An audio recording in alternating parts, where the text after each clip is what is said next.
Well, hello, Joe. Thank you for joining the Author Revolution podcast. I am so glad that you are here today.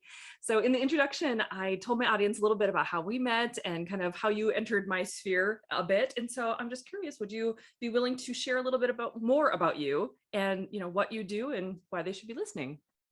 Awesome. Well, thank you so much for having me here. I am just so excited. It's so great to be here. So, a little bit about me. I am both new to the author world and feel like I was born into the author world, is Have pretty you ever much felt how it like is. that? Yeah. Yeah. So I published my first book in 2020, and I published a novel and a short story collection, and then did the same in 2021. And I'm working on another novel now. So in that respect, I'm really new to the indie author world and putting myself out there and my words out there and everything that goes along with it. But at the same time, I think I knew on my 6th birthday, in fact, I knew that I wanted to be an author, which is ridiculous because I don't even know if I knew what an author was. But Sure. I've always loved books, even younger than that. And I just remember it being my 6th birthday, and I was a very shy, quiet girl at school and barely said boo to anybody. And I was just really excited because it was writing time. And we were sitting down, and I was like, oh, I'm 6 years old. I'm like an adult now. So I'm just going to write the best story ever. And my teacher's just going to be so wowed. And I don't know what it was that made me think that I had been imbued with a special writing gift with turning 6, but somehow I did. And I was so excited to do my writing. And I honestly thought the teacher was going to love it, that she was going to make a big show of it in front of the class, and the kids were all going to clap, and I was going to be everyone's best friend, and it was just going to be wonderful. And so I sat down and I wrote my story, and it was about a My Little Pony that I'd been gifted for my birthday. Love it. And I thought, I'm going to write like an adult, and I'm going to write it all in capital letters. And I don't know, I have no idea why I thought adults wrote in capital letters, but I thought I was just this sophisticated and awesome. And so I did that.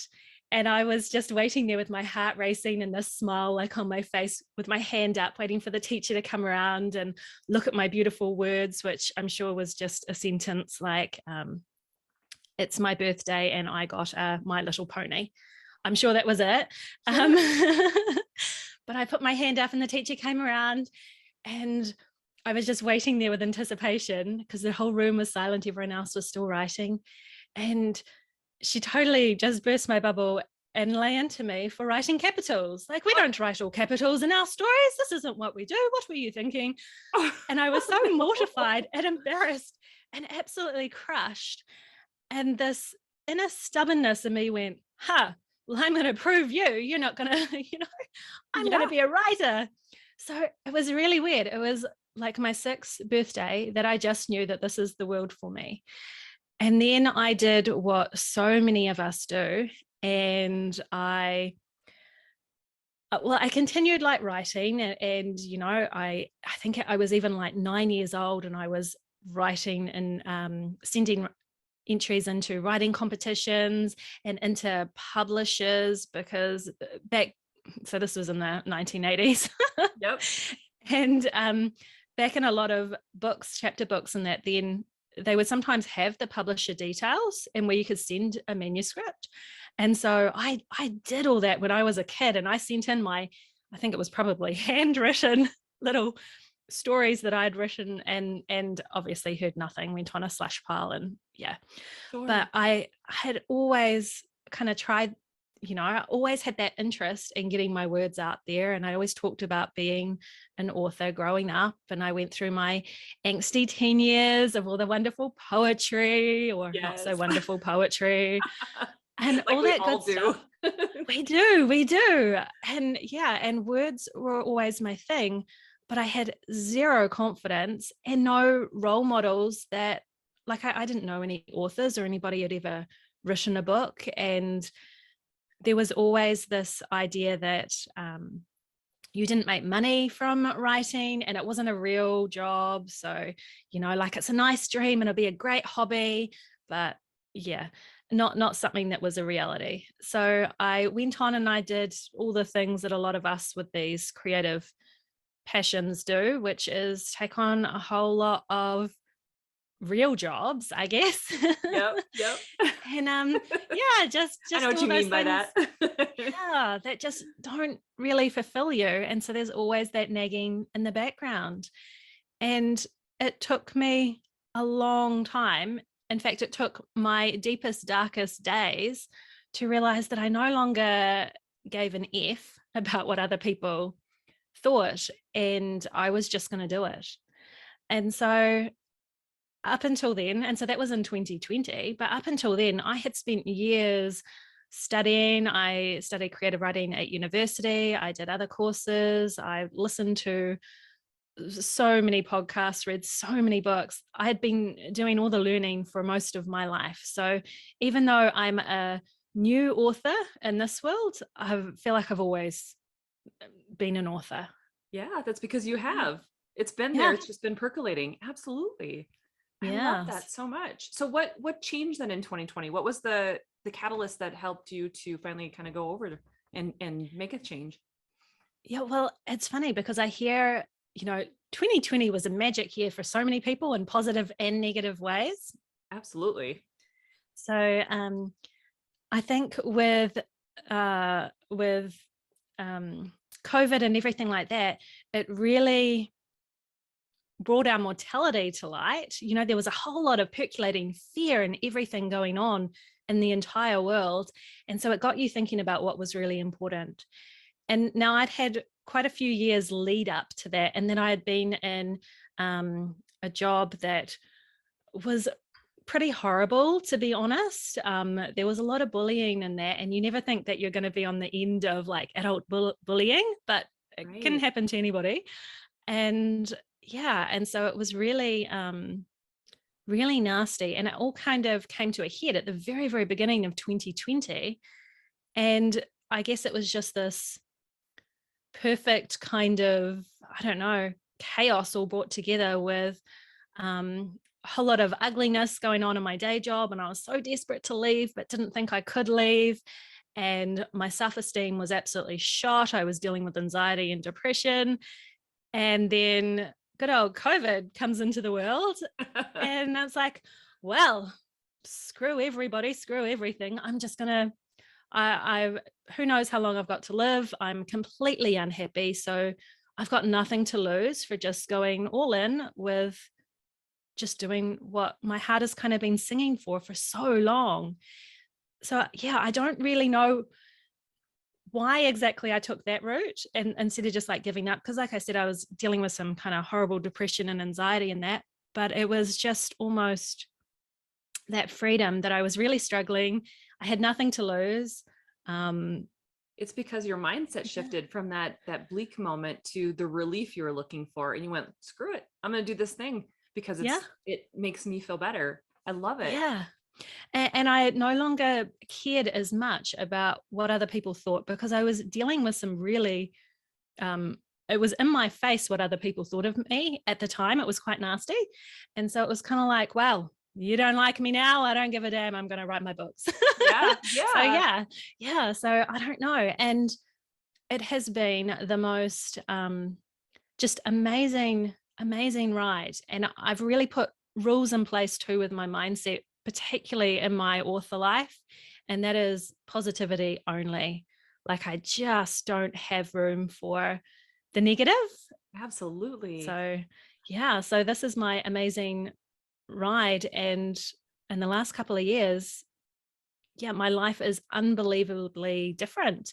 And it's amazing how when you follow your passions and you do those things that really light you up, and in my world, that's, the writing and the author life, everything changes. And that kind of goes out into other areas of your life as well. Everything changes. So Absolutely. And you start yeah. incorporating and bringing to you the people who are more positive in your life instead of those ones that are showing you the things that you don't necessarily feel in harmony with. You know what I mean? Yeah. Yeah, Yeah. Yeah. absolutely. That is so cool. It's interesting to me too, because for me, COVID, it didn't really change a whole lot for me. I was literally in this whole place of like, I already work from home. I'm already doing all the Mm. things. But what was really kind of the kicker was that whole concept of, you can't live your life in fear. You can't you can't live your life wondering what if something terrible is going to happen, right? Yeah. And I grew up kind of always having that belief structure because I grew up with a brother who had a brain tumor. And so my mom very early instilled that in us, where we don't know how long my brother has, at the time. But so we can't be sitting here worried about what if, because he's here. Let's cherish and enjoy the time that we have now. And so it's kind of that same concept for me, where during 2020, while everybody else was in this like absolute chaos, it was just like a reminder, I think, to me that, you have to do the things that you're passionate about. You have to, embrace the things that light you up. And it put me on a different journey, because obviously I was in the author journey already, but more towards that law of attraction, mindset, manifestation side of things too, that I know you and I share, and we'll be talking about that very soon.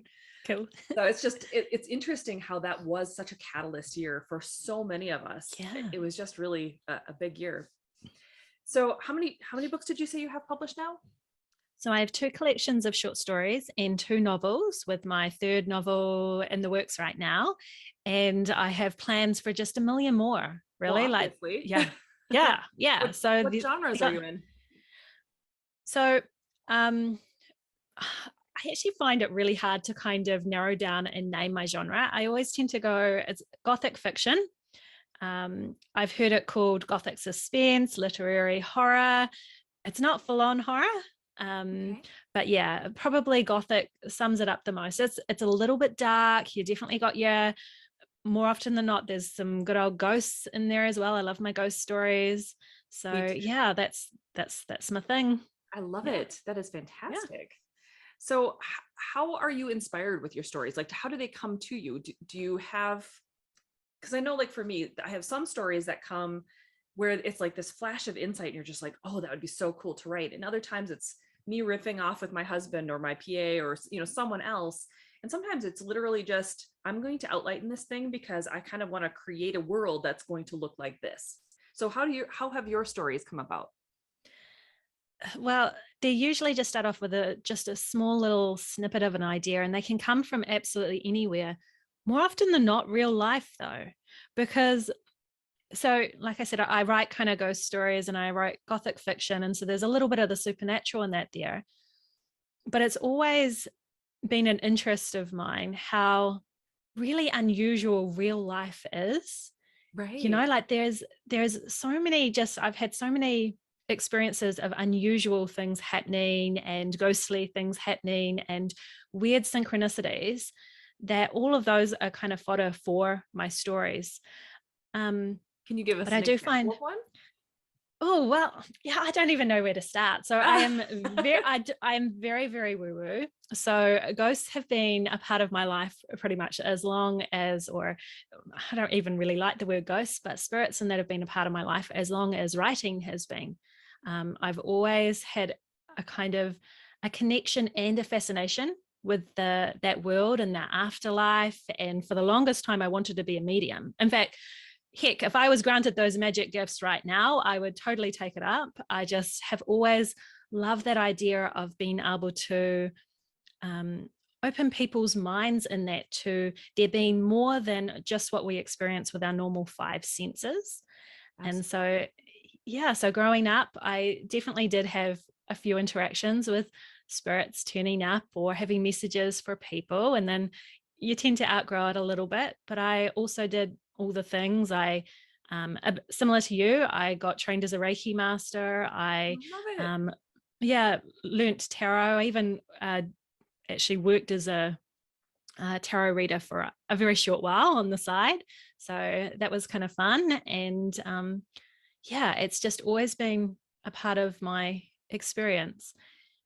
Where it gets tricky is how much of it is I don't know if you've ever felt this, but sometimes when you start to learn about your characters, they start to feel very much like real people. And I do get to wondering if they're not, if they just carry so much energy and realness to them that sometimes it is a little bit thinking, oh, am I channeling somebody in here? Or is this person actually, Yep. somebody? I agree with you. There are characters Not all of them, but I No. would definitely say that some of them are that powerful. Like when I was writing the Windhaven Witches series, I was dead in the middle of this 4-book series, and I knew that I would be going back to my Diana Hawthorne series. She had just the one book at the time, and she just kept coming through where I'm like, no, I'm literally writing Haunted Legacy right now. I have to finish Curse Legacy. You're not coming in yet. It's like, Yeah. you know what I mean? Yeah. Where they do, they're like nudging you, like, here's Yeah. another idea you can put in that book. Oh, wait, Ren, come here. Yeah, you tell her about that other thing. It's like, no. Yes. It's exactly like that.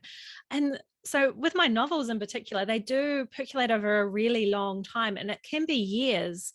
So I'm not exactly a plotter, but the story seems to unfold gradually in my mind, and I get to know the characters really well. But where that gets a little bit unusual is I've had instances where, particularly with my last book, Unspoken Truths, and I felt the characters so much. Like I really felt those characters so much that I would be, going to my day job or something like that and wanting to turn to a colleague and go, oh my gosh, do you know what just happened with so and so? And then I'm like, wait a minute, they're not real people. This isn't really happening. Like there'd be those moments where I'd forget that they're not actually, people that I know. Or when I was writing that book, I'd have those moments too with my husband where I'm like, oh my gosh, I had no idea, but this happened and so had. And he's like, what do you mean you had no idea? You're the author. You're like creating this story. I'm like, but it all makes sense now. And I had no idea it was going to connect like this. And Yes. yeah, it's definitely like tapping into something otherly. I agree. We had a group meeting for the Lakes Area Writers Alliance. It's our like local writers group here in town. And one of the women who is a member, and actually she's a student of a lot of the courses here too. She was so cute because she was talking about how she was writing her 3rd book, and that was the same thing. Like for her, she's kind of like a skeletal outliner where she does a very, very broad brushstroke of like, this is what's happening beginning, middle, end, and that's it. The rest of it, she just discovery writes. And for her, it was like the same kind of concept where she's writing along and she's like, oh my gosh, I'm opening this door with this character and I had no idea what was on the other side of the door, and I opened the door and it was like, oh my gosh, there's 2 dead people, like whatever. And she's like, oh my gosh, I had no idea. Yes. Yeah. And I agree. It's sometimes it really is like that. You can, even when you're plotting, you can have like the best plot in place and you think it's fantastic, and you're writing along and all of a sudden that's not the twist. This is the twist. Of course, this is the twist. It was always meant to be the twist. And you honestly had no idea. It's so weird. It's so cool, but weird. It is. It's so fascinating. And I'm sure to non-writerly people, it must make us sound completely nuts. I totally get that. Probably. But and some characters come through and they have very strong opinions. I really, really wanted to give one of my characters a mustache. Like a particular character was supposed to have a mustache in my last novel. And he's like, yeah, no, that's not me. I'm like, no, but you have to. And yeah, it's you just need a distinguishing characteristic. Come on, man. Yeah, no, wasn't interested. So yeah, it's funny. Really funny. Yeah. That is really interesting. I love that. So what do you consider your biggest struggle as an author so far? Do you consider it like trying to create those stories and bring the characters in, or is it something different? Like what is the biggest thing that you struggle with right now as an indie author? To be honest, there's lots of little struggles, but I try not to focus on them too much. Probably, so there's always imposter syndrome, but it's probably not my biggest struggle. My biggest one's probably actually my time management and fitting writing in. So I've got a couple of things that just make it a little bit trickier in that. So I do have a full-time job, and by full-time, I mean it's encroaches on weekends, holidays, evenings. It's all the freaking time. Sure. On top of doing a podcast and I don't have to worry about kids, but I have 4 cats and they tend to be my instead of kids, so, and a husband. And so I find the time is really tricky. And then, which all makes sense, but at the beginning of this year, I was diagnosed with adult ADHD, or ADHD, but as an adult. Yep. And it totally makes sense to me now why it's so hard at times to get my butt in the chair and to get the writing done, and how I've got to really, even though I'm excited and I really love writing, I have to almost trick myself or make use of different apps. Or NaNoWriMo is brilliant. NaNoWriMo is so good for me, just that whole kind of energy around sitting down for a month and really just going hard with writing. But it's not, so I struggle with, I'm not a everyday writer, as much as I have been at times and have tried. And I also really struggle with short spurts of writing. Like, so many people are like, oh, when you've got 15 minutes here or there, just get a couple of lines down. Like, yeah, that's not the way my brain works. I need a big chunk of time. And then thanks to ADHD, I can go into hyper focus and I can write forever.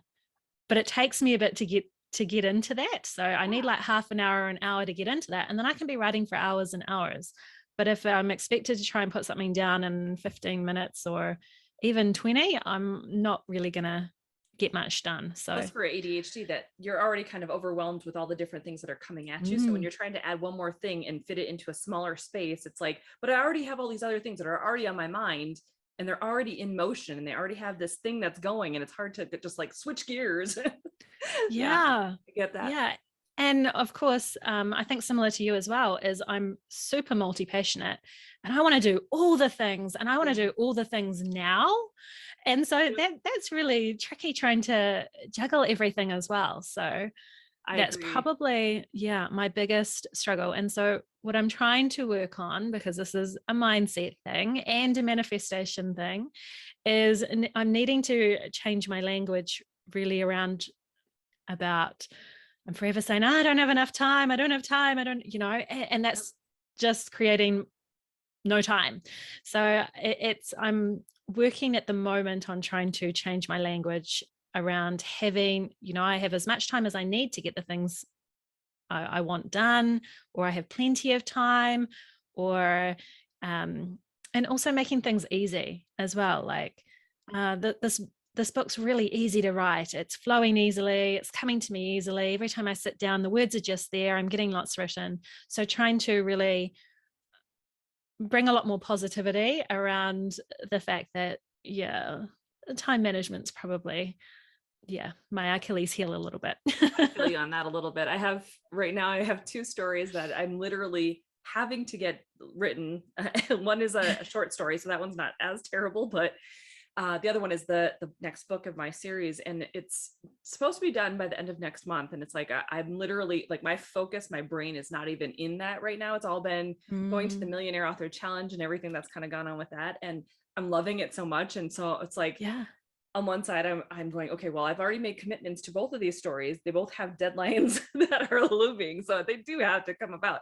But at the same time, like, my passion right now is just so into this millionaire author mindset and everything that's kind of coming about with that. So I feel you completely, because and then this week has just been so much fun, because I've had interviews going all week. Like, you and I talked on Monday already. I was on your podcast, which is just amazing. So thank you for having me over there. So much fun. Oh, and I've had other interviews this week, and then we've had like the coaching call for Rapid Release Roadmap was on Wednesday, and it was just so much fun to get into it. But of course, all of those fun calls means no writing gets done either. So I completely understand that one. Yeah. So what do you love most about writing? Like, what is the thing that you are just the most passionate about when you sit in the chair and you're like, oh my gosh, I can't wait to do this thing? What is it?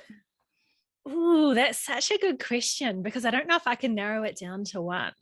Like, That's so all right. I love words. And I love how they can come together in a sentence or in a paragraph or something like that. And it's almost, they hold their own rhythm. They hold their own cadence. They can just carry so much and metaphor and everything. And so that's why sometimes my work tends a little bit more towards the literary, because I really love delving into the language.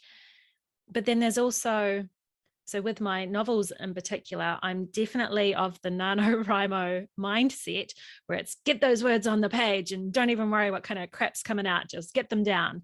And Yes. so, yeah, so it's pushing away that inner editor and that, but it's that, it's that discovery, really. It's that as you're writing and the story's starting to unfold and you get to know your characters and then the things they're doing, it's like you're, I don't know, kind of spying on somebody's inner world. And I was just going to say, you're like the observer to what's happening. Yeah. yeah, but it's amazing because it helps you learn a lot about yourself as well, in a way, because sometimes even with the villains and that you create and you're kind of getting into their mind and it's nothing like you are in real life or ever want to be anything like that, but it does show you your shadows as well. Like it does get you kind of thinking a little bit more about how your brain works, or how sometimes, you know, the brains of other people work, and why you might have clashes with people, but your characters can kind of give you insights as to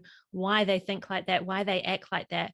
It's, I guess it's like it's a learning experience. Every time you sit down to write, you're tapping into something greater, and there's just such a wealth of learning that can come out of it. Oh, I hope that makes absolutely. sense. I'm not quite Yeah. sure, but No, it totally does. yeah, I mean, yeah. I was just thinking about for me, it's so cool when you can, what's the word? There's an actual term for it where it's like the unreliable narrator, because when you're sitting Mm, down, you can be guiding the reader towards thinking a certain way about a character, knowing how their inner working is different. mm, And that includes villains. I have a series, the Pendamis Chronicles, where the villain, like you end up realizing that he was never meant to be a villain in the first place, that all the things that he's done and the things that he's created, all the chaos and like bad things that have come about are all from like based off of pain. So he has this like yeah. core pain that's just really radiated outward, and it has not had anywhere else to go other than that. And so by the end of the series, you're like, oh, I can see now why villains come about. I can see Mm, why good people could still do bad things, and we think they're villains, but they're not necessarily. I love the dichotomy of that sometimes, yeah. and playing with that. Yes. I Yeah. absolutely love that. And I really do try and bring that into my stories as well, is that every good person has a darker side, and every dark, well, not dark person, but every person that, yeah, we see as a villain has that good side to them as well. Yeah. There's a quote, and I wrote it down because I, just in case this came up, because I just absolutely adore this quote, and it so just resonates with what I write. And it's been attributed to Banksy and David Foster Wallace and a whole lot of different people. So I'm not quite sure who it originally came from. But David Foster Wallace tuned it about fiction, and he said, good fiction's job is to comfort the disturbed and disturb the comfortable. And I totally get that. It's, for me, I want my writing to get people feeling and thinking about the world, themselves, and other people a bit differently, Yes. to whether it's shocking them into considering different points of view, or yeah. So I absolutely do. I want to, those people that are kind of suffering in life, I want, through the darkness that kind of comes through in some of my stories and the gothic fiction and that, if you can believe in the monsters and that, then you can believe that there's also miracles and goodness. And so I'm hoping that helps those people who are kind of suffering a bit. And then for those people who are just going along all happy in their lives, well, I'm here just to shake you up and say, hey, there's more. Yes. Let's think about things a little deeper, shall we?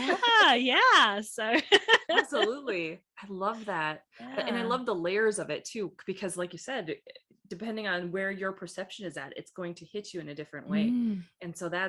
that's really powerful when you can write stories that can do that, because there's so many authors out there who, and it's the way they write fiction is perfectly fine if they're just doing Mm, it, with a template, and they're just kind of going along and doing their thing, but it's still going to be hitting the reader slightly differently. I mean, yeah. even if they're not intending for it to happen, it's still, every reader who reads it has a different perception of their world. And so there's always going to be these different variances that are happening. And it's just really fascinating. I love that. I agree. I Oh, love that goodness. too. And it's why I've always said to people, you need to celebrate those 1-star reviews or those 2-star reviews or those ones that really kind of tear your working apart, because we all know that getting reviews is hard enough as it is. So to get anybody to leave a review is sometimes can be a little bit tricky. But if somebody has disliked your work for some reason, so much so that they go to the effort, and it's not a big effort, but they take that time and they write a scathing review, well, you've hit them in the feels somehow. So your Absolutely. writing has had power to it, and it might not be, how you wanted it to hit them, but you've still made them feel. Even Yep. if it's anger, you've made them feel. And so that is where you can celebrate. Absolutely. Well, and if you think about it from the emotional scales too, you never know if they were sitting in grief or they were in despair and now they're angry, that's actually up the emotional scales. And so That's true. that's helping them kind of lift themselves up a little bit. So that's a great thing. That's something to be Exactly. celebrated. Absolutely. And so, yeah, that's one of my things too, is that we need to, as indie authors, as any kind of creatives, we need to celebrate everything we can. We need to find the positive and twist it around so that we're celebrating it, that we're showing our gratitude to the universe for it, and that we can see the positive. So yeah. Absolutely. Well, speaking of all of that, so you have created this awesome podcast called Alchemy for Authors. So can you tell my audience a little bit about how that concept got started and what's a little bit unique and different about it? Cool. Thank you. So, yeah, Alchemy for Authors. It was an idea that had been in my mind for quite a few years, because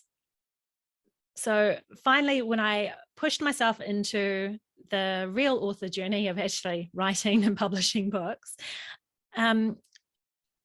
I kept coming across, so I was doing lots of research, listening to lots of podcasts and on lots of, awesome Facebook groups and all that. And there are so many people out there who are just always saying, oh, it's so hard to be an author and you're never going to make any money. Even people in these groups, but they're real Debbie Downers about the whole, everything's so hard and you're not going to make any money until you've got this many books out and yeah. And I'm just like, you know what? Just to be a bit of a contrarian, but what if it wasn't hard? What if it's just not as hard as we have led ourselves to believe, or society has led or encouraged us to believe? And so I got thinking about the role of mindset and manifestation in the author world, and how maybe that can actually help us fine tune what it is that we want in a writer life, so that we're not just creating a career, but we're creating a life around our writing. And that looks differently for everybody. So some people want to be millionaire authors, right? Some people want to be millionaire authors, lying on the beach, writing their novels, all that. Some people don't. Some people love their day jobs, don't want to get rid of that, and just want the sideline where they're actually just creating new worlds and everything and putting their books out there, and it's a little bit of extra cash in their pocket. Or some people, so everybody's idea of what their ideal writing life is completely different. Some people want to win the awards, other people don't care, and they just want to, I don't know, give away their books or make money for charity or something like that. And so I started thinking about mindset and manifestation and how we can use that to really fine tune our ideal writing careers and writing lives. And because I had used, or had to really use, quite a bit of that in my own kind of journey over the last couple of years, it all just made sense to me. And I wasn't seeing a lot of it done. I hadn't come across you. You were not even in my circle. And so I was so blown away when I came across your podcast and everything. I was like, oh my gosh, you've been out there this whole time. And I didn't even know, but you're totally, sharing those messages that I want to also share, and getting people just to think about their writing as something bigger than just a money earner, and that we can speed things up if we desire to, or we can slow things down with the way that we think. And yeah, so Alchemy for Authors, I really just, it was to fill a void for myself. It's what I wish that I had had right at the very beginning, that kind of encouraging encouragement that you can do this and it doesn't have to be hard. And there are success stories all around you. And there are success stories everywhere of people or unicorns, if you want to call them that, who are just, they're in that right frame of mind and right alignment that they are creating their ideal writing lives almost instantaneously, or with the release of their first book or their second book. Other people, it takes 100 books, and that's cool too. But it's about finding those tools and techniques that maybe can help us get to where we personally want to be faster and with less struggle. Let's make it easy. Absolutely. So, I love that. yeah. So I'm going to ask you the same question that I asked our friend Emma yesterday. So why a podcast instead of like a blog or whatever? What was it about a podcast that really called to you? Yeah, I have no idea. I think maybe it's because, so at the time, or over for quite a few years, I had quite a bit of a commute. And so I was listening to podcasts all the time. And so much of my learning about the author world and author community was through listening to podcasts. Just being as busy as I was, I couldn't fit any more reading into my life, so because I was reading for pleasure or reading for research and everything like that, a blog just, I didn't want to take away by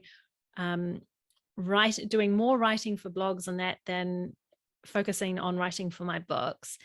And I'm not quite sure. In the end, it came, so this was an idea that had just been kind of percolating in the back of my mind for quite a while. And then through a strange alignment of the planets or whatnot, at the end of last year, as there was kind of a bit of change going on in my life anyway, there was a course through Cathy Heller. I'm not sure if you've heard of, she's had a podcast. She now calls it the Cathy Heller Show, and it used to be called Don't Keep Your Day Job. And so I was an avid listener of hers. She just has a lot to do with, again, manifestation and positive mindset and following your passions and creating lives from your passions. And so there was an opportunity. She was launching a podcast course.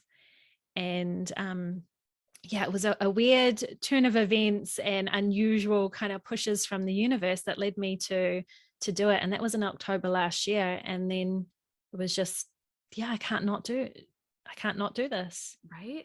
Do you find that it's just so much fun too, to finally like, I know when I started this podcast, it was kind of like, I didn't quite know how it was going to go or what it was I was trying to say at first. Like I really scripted and made sure that I understood what I was going to say beforehand. So it was almost like blogging and then going ahead and podcasting. Yeah. But it's evolved obviously over the years to the point where it's like, now I understand more what I'm trying to get out. And like, I don't know if my throat chakra needed to open. I have no idea. But now it's like, I can just like spew out whatever I need to spew out without having to put as much effort into it. Do you feel like being able to speak through your words and kind of get through those thoughts in that way is beneficial to you versus the writing part of it? Or do you like the writing part? How do you go about your podcast? Well, so it surprises me actually how much I do love talking. I didn't realize, because I'm such an introvert. Like in normal life, I can be really quiet and shy at times. And then all of a sudden, I don't know what it is, but even with my solo episodes, I usually have, a few notes, but then I can talk for forever. And it's probably a bit rambly in that at the moment. I know things will get better as I go along and all that practice and everything. But there's definitely something to be said with being able to use your voice. It's just another way of putting your words out there. Yeah. The best part though of this podcast, of having my podcast, has absolutely been chatting with other people. Like I've just absolutely loved, I love interviewing people and listening to them and learning from them. I mean, this is so cool. I kind of feel like a bit selfish with this podcast, because it's purely what feels a lot like it's just really for me. So I can learn from people, and so I can steal all their cool ideas. And so there's a little bit of a selfish thing here, but it is just so much fun. So much fun. Oh, it really is. And what's so cool is that like, once you realize that you can interview other people, I know it took me a while to finally get to that point with the Author Revolution podcast. I mean, I had a couple of guests on, but it wasn't like I wasn't stepping out of my comfort zone, asking, Mark Dawson or anybody to come on my podcast. Not at first anyway. And I remember when David Gahrin said yes to come on the podcast. That was like the tipping point for me, where I was like, okay, I can do this. I can interview other people about this thing. And when you get to interview people who are in this industry and who have been doing unique, cool things in ways that you haven't either tapped into yet or you want to learn more from, it feels so magical. Like you're almost getting a one-on-one coaching lesson from these people because they're coming on your podcast and giving such value to your listeners. I mean, it's phenomenal. It gives me the same buzz that writing does. Like, and it's amazing how writing and podcasting for me, but I'm sure it's for anybody that's doing those things, that actually does light them up. It is so life-changing. I have so much more confidence now than I ever have. I'm not so stuck in imposter syndrome. Like Good. I just like it definitely comes up. And usually when I first sit down to edit any episode on the podcast, I'm like, oh my gosh, listen to my voice. It's hard. Like, yeah, I have real hangups with my voice, but that's okay. Oh my goodness, why? I don't know. I think we're always, a little bit tough on ourselves with that, but it really does, putting yourself out there and putting your words out there, whether people hear them or not, there is something magic for having the ability to be able to do that, having the opportunity to be able to do that. So many people don't have the opportunity to share their words. And so I feel really fortunate that I am able to, just from my circumstances that I've been born into and everything else, I have that, and the country that I live in and everything, I have that opportunity to share my words, whether through writing or through podcasting, with people all around the world.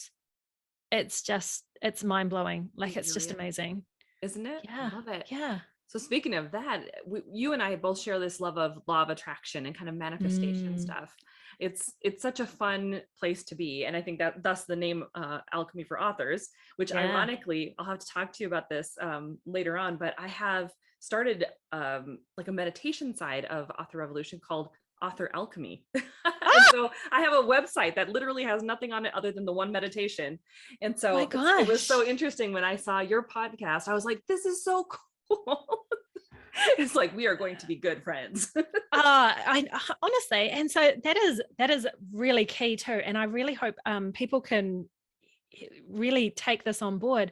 But yeah, so when I stumbled across, so I already had my podcast going and everything, and it was already, in the works and that. And then I stumbled across you and your podcast and everything. I'm like, oh my gosh, you're doing what I want to do. And now you've got these amazing manifestation courses and that for authors that you're coming out with and everything. And yet there's zero jealousy or anything like that. I am, there's just none of that. There's like, oh my gosh, somebody else is also spreading the word and doing this thing. And so I'm so excited. And I've always believed that, if we have an idea, if we have something that really speaks to us, then we need to do it. And it doesn't matter if other people are doing something similar, because our voices in that are so, are so different. We have different things to say and different ways to come about things, that I'm super psyched that I'm not alone in this world. And I've actually, not just yourself, but just recently I interviewed another wonderful person who's also on this journey, and she's a book coach, but her focus is, an author coach, and her focus is purely mindset and using the law of attraction and manifestation. I love it. And yeah, just all these people all of a sudden coming out of, that I'm stumbling upon now that I'm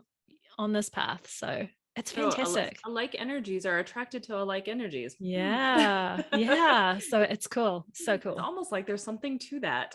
I wonder. Yeah. I think that's something that in any author can really kind of take on board too, is that concept that we can have so many things, like there can be a bazillion different people writing in the same genre we're writing in. And that's a good thing, because that means there's an audience for it. It means there's people who are listening to it and looking for it and trying to get more information. And I've never believed that we have competition other than ourselves yesterday. You know what I mean? Yes. Yeah. Yes. It's I totally agree with you there. Like, we need more people doing the same things as us, because we can work together. We can, if your desire is really authentic to help other people, then that's a bonus that other people are doing what you're doing. Absolutely. So yeah. It's like a grid, like an energy grid that you can start building outward and start making it more powerful.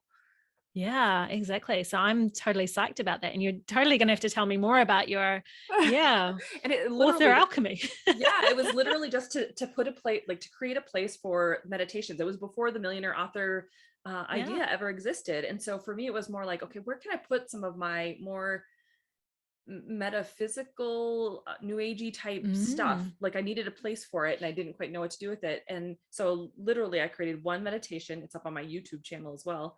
And that's it. And so it was meant to just house like the more meditation-y type stuff.